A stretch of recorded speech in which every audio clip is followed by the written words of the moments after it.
Hi Gemini, welcome to Higher Source Tarot for your July 2020 tarot check for all Gemini, Sun, Moon, Rising, and Venus. And I just want to start off by saying thank you so much to all of you who have subscribed and been watching the readings. I really appreciate all the support. I love doing these. I have been asked a few times if I'll do personal readings, and I'm not offering them at this time in this format, mainly because I'm not that techie. In fact, I just got this phone yesterday, so I'm still figuring out this, but I think I like the angle of this camera. But anyway, part of it is a huge part of it is this is sacred to me, and I want to do it with fidelity. And I can handle this, but in terms of trying to do remote personal readings, it'd be different if it was in person. I just want to make sure I get that right. I don't want to start anything half-assed and then have to stop and all this other stuff. And so anyway, I'm not ready for that. I need to research more about how the best way to do that. I've seen some things, but that's that. Sorry, I'm talking a long time about that. If I change my mind or I develop a system for it, I will let you all know, okay? So let's get some guidance here for Gemini. Guidance for Gemini, please.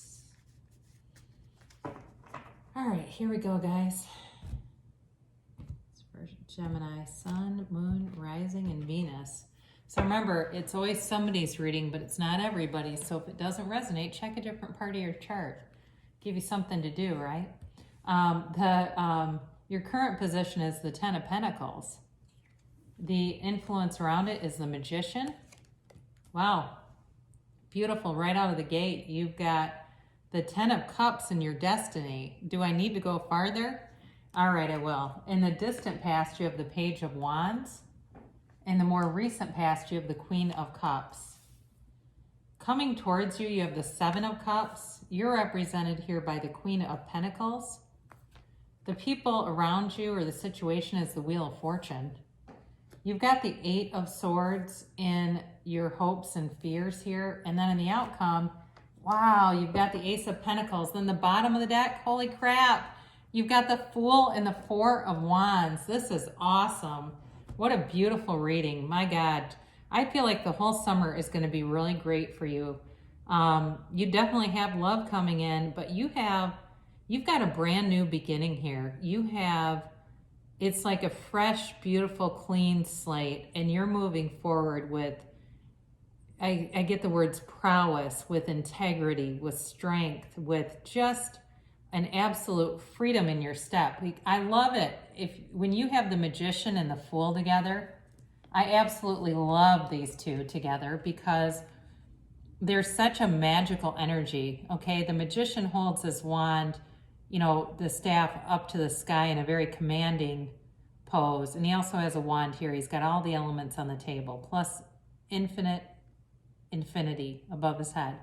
The Fool, on the other hand, carries his wand very casually, like he doesn't quite know its power. He's got power, he just isn't completely aware of it. And he's got a 0, and that's infinite potential. So let's begin here. I'm going to put this, I'm just so excited about this.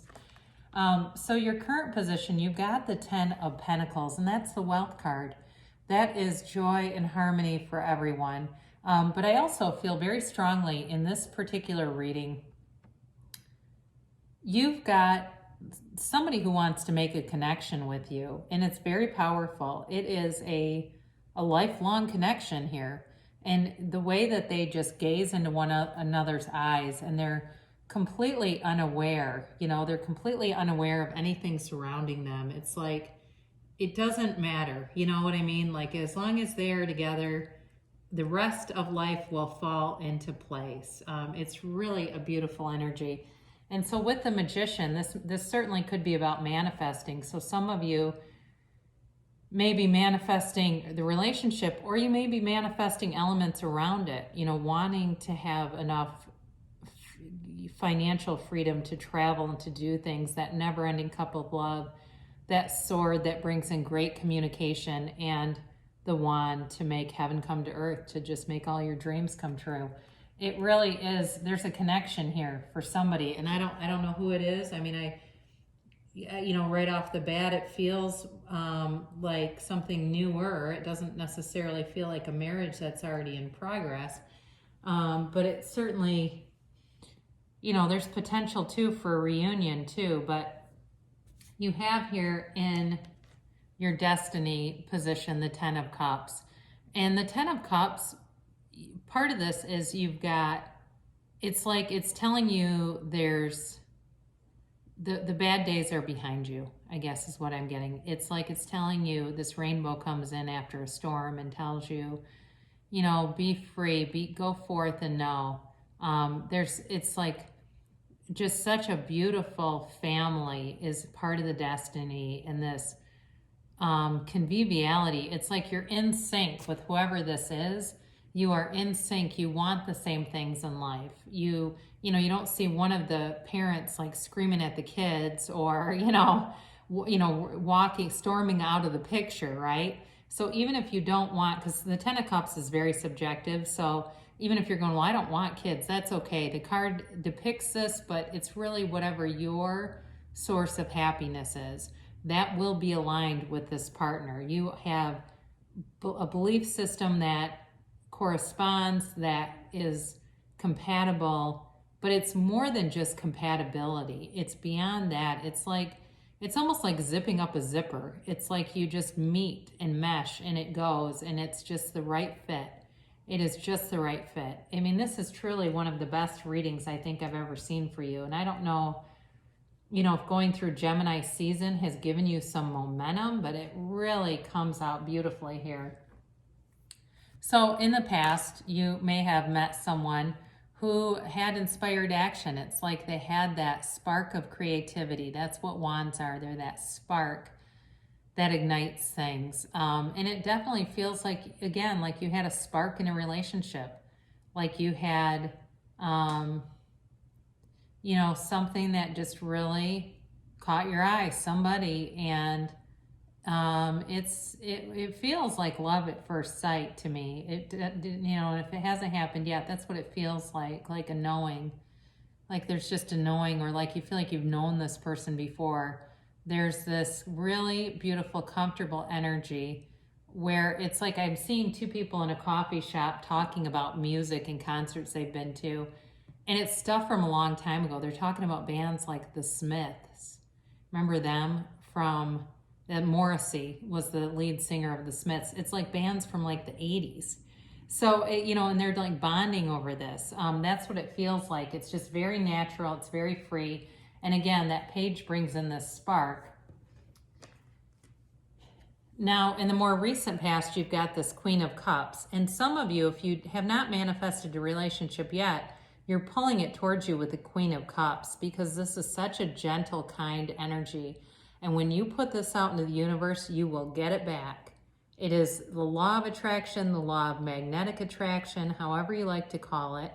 Any spiritual teacher believes in it in some form, but there's many, many laws in the universe. So some of them, there are some teachers that say it gets relied upon a little too heavily, but I don't know. I love how it shows up in my life. So I'm not, there's no shame in that game if you ask me. But what I feel like is in the more recent past, you may have been kinder and gentler with yourself too, okay? You may have been eating better, not doing stuff. It's like, you eat something and you go, God, I don't know why I ate that. It makes me sick every time. It's like you've been paying more attention to your internal guidance system that says, no, don't eat that. You end up gaining weight and then you don't like how stuff fits and you don't like how you feel. And, it's like that little stuff. But it's that, but it's beyond that. It's this ever-flowing love that comes out of you, and it just gets matched again and again and again. So for some of you here, you've got the Seven of Cups coming towards you, and for some of this is about fantasizing. And there's all these different fantasies, right? There's fear here too with the dragon and the snake, but there's definitely fantasies about, having financial freedom, and you've also got the wreath of victory here. There's a real sort of daydreaminess here going on that I think you get into, and for some of you, it could involve creative visualization where you are intentionally visualizing whether it be a reconciliation or a new partner, but you've got like a marriage kind of relationship coming in here. Okay, so get on Pinterest, start planning out your wedding, if that's what suits you, as long as it's fun. If it's not fun, don't do it, but if it's fun, do it. You have representing you the Queen of Pentacles, and this is, you've got both feet planted on the ground in terms of your achievements, and you're proud of them. You see the life that you built for yourself, and even though I feel like there's a humility about you, there's a part of you that like glows, you know what I mean? It's like, I did that. You know what? I really have been able to be in flow, make a life here, do a lot of good things for people, and it's gonna come back to you. I can't say that enough times. You've got this energy field around you. So it's not only very grounded financially, but there's like this very loving field around you, and it's like loving nature and animals. I feel like whoever this is about, the energy about this is like somebody where you have dogs that come up to you and cats, and just animals seem to always kind of gravitate towards you. You've got that kind of energy. And people love being around you. You are in a place where it just attracts people. It's like you're very approachable right now. Even though you've got accomplishments, again, like I said, you're not arrogant about it. And it's almost like people are looking to you to mentor them and give them advice on things. And they're just, too, this person who's coming in is very mesmerized by you in terms of your physical beauty, or your physical appearance. There's a really strong attraction here. So again, this is where this can feel like new to me, because it's a 10. The Wheel of Fortune represents the fixed signs. So it's Aquarius, Leo, Taurus, and Scorpio. And I didn't talk much about the signs, but you basically got all of them represented here. However, I would say you're a little bit heavier with the earth signs. So it could be Taurus, Capricorn, Virgo, okay? But the wheel turns in your favor. So I got a standard poodle Carl that's walking around in the background. Don't mind him. It's not an apparition. It's just a dog. But I like it when he shows up because he brings a fun energy with him. So that is right on time, because this card is a turning point for you. It is absolutely a change for the better. And it's every time you go through this shows up when you're going through a transition into a new cycle. And it's transformation. But know that there's definitely something good coming towards you. This person is represented by this. So I feel like, too, they come in and they don't have baggage.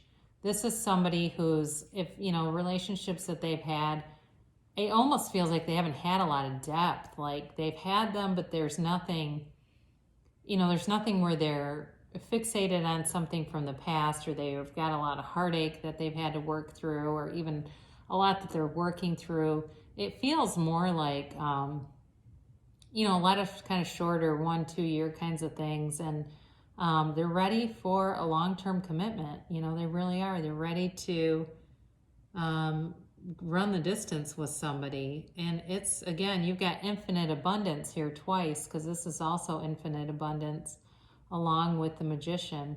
So your fears in this, you've got a couple things. Part of you doesn't want to be embarrassed for some reason. And I'm not quite clear why, because you don't have a lot of cards around this to explain it, but maybe you know what that means. But that's the message that I'm getting. It's the Eight of Swords here, and eights in the tarot are about movement. And so with the Eight of Swords, it's complete restriction. And so for some of you, this could certainly be a long distance kind of a thing. That's possible that there's distance here and that concerns you. If you've met this person and they live far away, or you meet somebody and they don't live around you and you're concerned, like, I just met the perfect person and they live in another state. How does this happen? Well, guess what? It happens all the time. And if that's the case, you'll move. Somebody will move.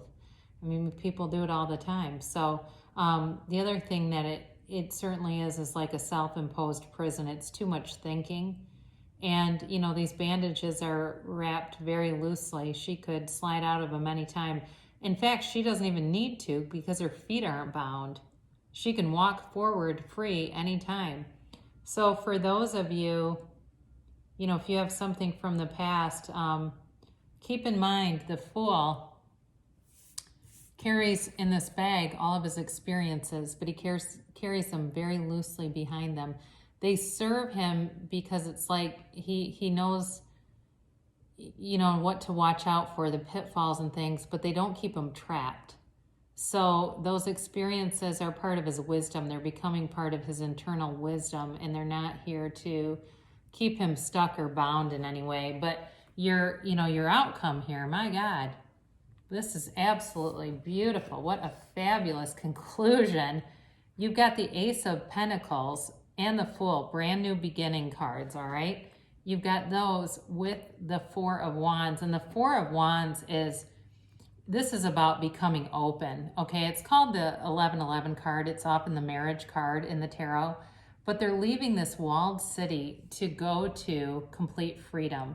So they're walking out of this kind of confined area and celebrating that they are completely free. They are completely free and celebratory, and you've definitely got abundance coming in. You've got a new resource in terms of money showing up here, but there's somebody that comes in that it just feels like it's a life partner. And they, like I said, they don't have hang-ups. You know, I mentioned before that they've had a lot of relationships that maybe were shorter term, but it's like they really don't have hang-ups in relationships or stuff that's going to be difficult to navigate. They've just got this fresh, beautiful energy, and they're fearless. They really are. They come without fear, and they come without restrictions, and they're ready to take a leap of faith with you. That's for sure, Gemini. So what a beautiful reading for you. I'll be interested to see what your summer turns into with that. So we'll close with an oracle card to attract more love in your life. Be in the present and dream of the future. That goes great with the Seven of Cups, doesn't it? When we dream, everything is possible. So, you know that those visualizations actually, as long as you feel good while you're doing them, they can really bring things forward. And we'll close with Louise Hay, Life Loves You. I dedicate today to love. Notice how wonderful life can be when you approach each day with an attitude of love. That's so true. So be in that attitude of love, and just like I mentioned, the Queen of Cups, and you're going to keep drawing that into you.